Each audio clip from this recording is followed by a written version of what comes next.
What's going on, everybody? So, here is your PC support if you are out there doing your assignment on how to use history to help determine its impact on a character's personality and or value. All right. So to jump right in, at this point, when we think about value, we are talking about what a character learns or experiences. Pretty simple. And we know from our very first unit, way back in August, we know that history does impact a person's value, a person's moral, and a person's beliefs. So what happens in the past influences us to think or be a certain way in our present. And so far we know with values and personality, we've looked at characters' actions, characters' thoughts, and characters' dialogue to help us really think about, well, what does a character definitely find to be important in their life for them to do, say, or think these things, and what kind of person are they? What personality do they seem to have in order for them to actually do, say, or think these things? And so in order to do this work, we're going to be doing the diamond, we're following that same process, that's first off, and we're doing the diamond diagram. So remember the fold, which is this, and that's how we're going to pretty much show our work and how everything connects. So first off are your notes that you want to add to. So when you're trying to use history to help support value and personality, we start with a key point summary. So the same thing we did with value, we have to do with text evidence. But I don't want you just to give me text evidence. I want you to be able to summarize the event. So what was going on in that moment, and then from that moment, what did the characters say, do, or think? And when we did values, that was D and B, that step from the values assignment. From there, you want to think about, well, what community rule or what community habit is going on that would make that character do, say, or think what you have in this first box. From there, you then want to say, and because of this, well, then what value or what personality seems to come through for that character, to then end up with, well, then why? If they're doing all these things, what about this community would make them do this? Outside of the rule, what would make them actually showcase this personality or showcase this value? So the very first thing you want to do to identify a moment, to identify a really good moment, is you want to start thinking about the main character and all events in the story where he falls along the spectrum, he or she. And for our book, we know it's Jonas. And so you want to find moments where your main character, either on the extreme, was extremely excited, extremely confused, extremely worried, or extremely surprised. Or what are moments where your character was extremely mad, extremely depressed, or extremely sad? Or the moments where your character has a change in their routines, or a change in some aspect of their life. Because when we think about the main character, understand that even though there are ups and downs, your protagonist, for the most part, is going to try to follow a very steady line throughout the course of a text. And so you need these moments. You need these moments that spike in order to provide the story a little bit something extra. And so you can't have it if you don't put moments in the story where your character can actually act differently outside of what you expect him or her to be from the beginning of the book. And so that's where these moments come in. So these are going to help you really think about your major events. And so we kind of went through and just identified a few moments where Jonas had moments, and we put them along the spectrum.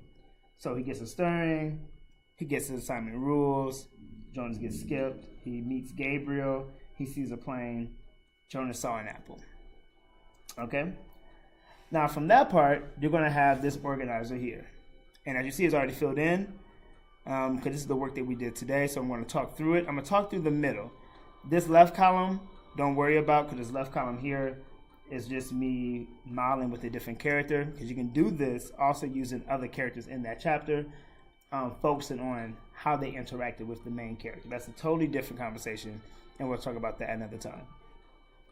So the first step is you want to go in, you want to pick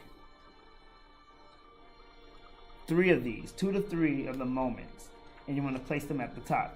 As you see here, we took Jonas saw an apple change, Jonas gets a stirring, Jonas gets skipped. From that point, the second step is, in this moment, what was something that your main character did, said, or thought? What stood out? So what stood out when Jonas saw the apple? What's the next thing he did, or the next thing he said, or the next thing he thought immediately after? Or when Jonas got his stern, what was the thing that he said, the thing that he thought, the thing that he did? And when he got skipped. And so I'm going to talk about this middle column. That's what I'm going to use to discuss what we're doing. And if you happen to do your assignment following this is fine. But keep in mind, the highest grade you're going to get is a 75. If I see it, because I walked you through it. And there's certain parts I'm going to leave open that you have to add to, and that's okay. And so, for example, if I did Jonas gets a stern, one thing that happened on that page in this moment is Jonas said that he felt proud, but it was an odd proud. That he felt oddly proud about taking the pill because he wanted the sterns to happen again. Now, once you do both of these, as it says here, you then want to take this entire column, so step 1 and step 2, and that goes on the diagram. Give me a moment, give me some water. All right, so we'll put Jonas here. Box 1, we're then going to add this in. And all you got to do is just add your stems to make it sound like a complete sentence. So in the text, Jonas gets a stern. And maybe it should be has a stern. So we'll put has a stern. In response, Jonas felt oddly proud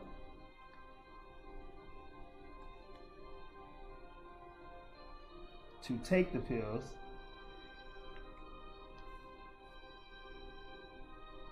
though he wanted the sterns again.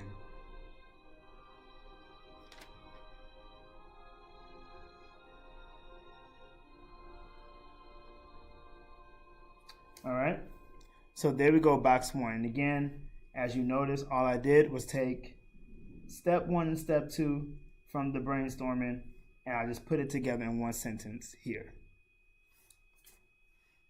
From that point, for step 3, we then want to bring it to the real world. So we want to ask ourselves, people who do or say or think what we have here, what kind of people would do that? But you're only going to focus on the one that you picked for the organizer. So because I picked this second, I'm only going to be worried, and as you see, I'm going all the way down. I'm only going to be worried about the second column, nothing else. And so I want to ask myself, well, what kind of people would feel odd or weird about a decision when they know they really wanted to make a different decision? Because in this case, like, he felt odd about taking the pill. Like, I took the pill, but I really don't want the pill to get rid of what it's supposed to do. I actually like the stirrings because the pill gets rid of the stirrings. So he's somebody who did not want the stirrings to stop, but he also wanted to take the pill. And I'm like, well, people who do that, it sounds like he's having regrets. And so here, people who feel this way or do these things are people who may have regrets. And that should be around. So people who may have. That's my bad. People who may have regrets. From that point, I then want to go into my definitions. So these are from your notes. And we did those, like the level-headed, the mild-mannered, inquisitive, impulsive, so on and so forth.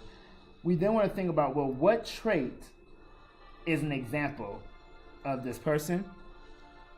And so you want to read all the definitions and then find a definition that definitely matches, which it says on your own, and Think about a value. So what would be important to a person like this? If I have regrets, what's important to me? What would make me happy? What do I need? And in this case, I think people like this value clarity. They want understanding. They want to know what's going on. They need someone to be very clear with them about what is happening. So they value clarity, which I've given you here. From that point, you will then, as it says here, you're going to add this box, this row in this box here, to your diagram in box 3. Because we know from notes, this is your values and your trait box. And you're going to add it in exactly as you see here with the few stems. So this community influences Jonas to value clarity / understanding. Okay? Nope, can't really see that. There we go.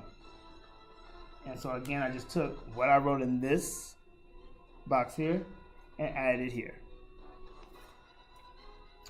Lastly is our why.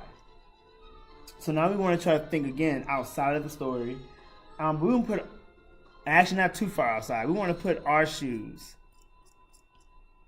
We want to put our shoes in this situation, in this story. And so if we were living in this community, why would we need to value clarity? Why would we need to have the trait that you're going to come up with? And you want to just think about that. So I'm going to just go to the side here to kind of talk about this one. So for example, over here, as I did for Asher, if I was living in this community, I would probably want to be fun-loving because there's too many rules. Things are too strict. And so maybe I would want to be someone that wants to have a chance to kind of like just de-stress, let my hair down, loosen up a bit because everybody's so uptight. This could also be too the fact that we know that they all get older. They all have to be mature in age around 12. So maybe I'm fun-loving because I just want to make sure that I'm able to enjoy this while I can. I know when I turn 12, this is all going to be over. So maybe that's the reason why. Same thing for living life. I want to live life because things are too strict. Life is too short. Me being a kid is too short. And that's why I want to. And so I will write that here. And then you'll take this box and you'll write this box here. Again, you'll take what you wrote in this box and you'll write that box there. Keep in mind I left it blank. And so if you decide to do the assignment following this, you need to make sure you give a trait, but you want to make sure that you also give me your why. So I bring this up. You want to give me your why as well. Now, as you notice, we have box 2 that's blank at this point. So if you're following what we have, box 2 would be empty. At that point, that is when all the community rules that we've talked about in the habits, you want to bring this sheet out and you want to think about which one of these rules is the reason for all of this happening. Which rule, out of all the rules you know in your reading so far, is the reason for everything in this middle or in your one column, in my case the middle? How did that all make this happen? And if you do it correctly, you should see that this rule makes this happen. This rule also is the reason why there's this happening, and this rule is also the reason why number 4 takes place. And it all should make sense. And so I'm going to show you what I did with Asher to give you a sense of what I mean. So when I did Asher, as you see, what he did here is that he started laughing when an apple kept falling out of his hand. Because in this community, one rule is that you have recreational time. So recreational time allowed him to play catch with an apple that he kept dropping. Recreational time allowed him to actually be fun-loving, or someone who was very lighthearted and is able to just be lively, because laughing about dropping something is very lighthearted, not taking it very seriously. And having recreational time, which is very similar to recess, is also a reason why people would get away from structure. Because when you have reset, just kind of get to be out and just play. And so this one law is connected to every single one of these. So it's probably the overall reason why all of these things happen. And that's pretty much how this would look. But you would do Asher. And so that's pretty much that. Good luck. And remember, you need to be at chapter 17 by Thursday.